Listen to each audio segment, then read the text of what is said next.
When people begin collecting their family history, one story that's often handed down from generation to generation is that of a family member who was born on the ship going to Ellis Island. Many people think that when a baby is born aboard an ocean liner, that there won't be any record to find in our online database. Nothing could be further from the truth. Infants were recorded with due diligence, even if they weren't born when the ship disembarked. Sometimes newborn babies have their first name recorded only as infant, or as the first name as one of their parents, but their passage on the ship is recorded all the same. Infants' manifest entries can be written between the lines of a manifest, added to the bottom of a page, or added to an entirely different page of the ship's manifest. An example of the first way that we see newborn infants on a ship's manifest is the case of Anna Beambrecht. Anna's mother and siblings set sail from Hamburg, Germany on September 14, 1906. The small handwritten note by Anna's name reads, "Born at sea, 25th September, 2 days before the ship's arrival at the port of New York." Anna's name is squeezed in under her older sister Louise on line 8 and the next passenger on line 9. The manifest also gives us clues as to what happened to Anna and her family once they arrived at Ellis Island.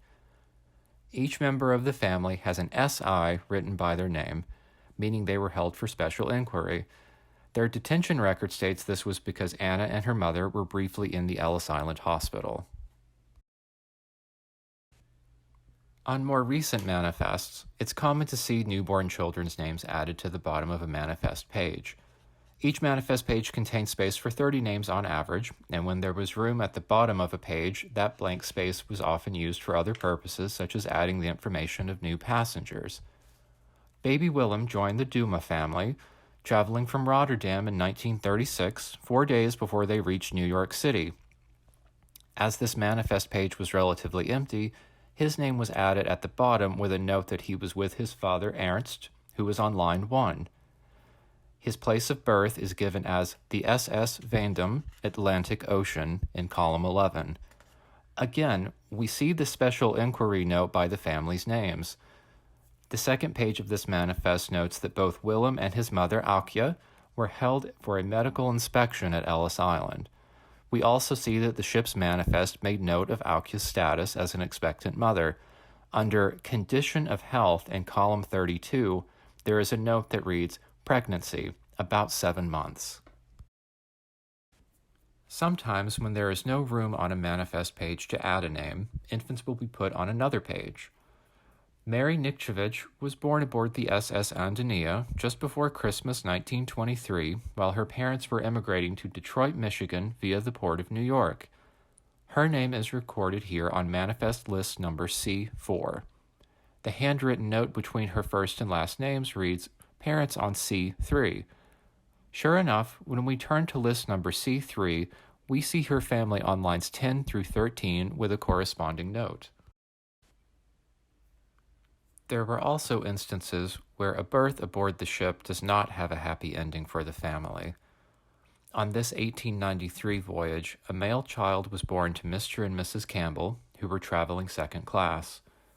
The note on this manifest recounts his brief life.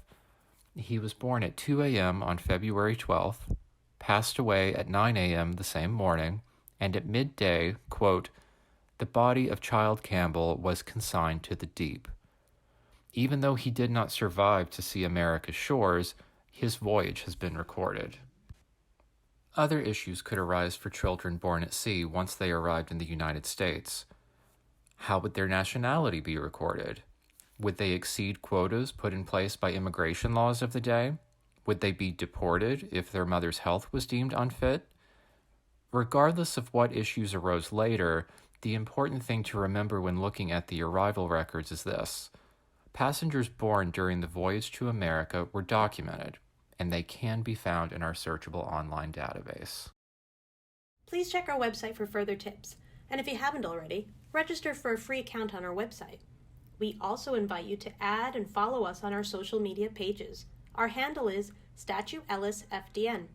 The American Family Immigration History Center showcases famous arrivals on our Twitter page, @Ellis Island.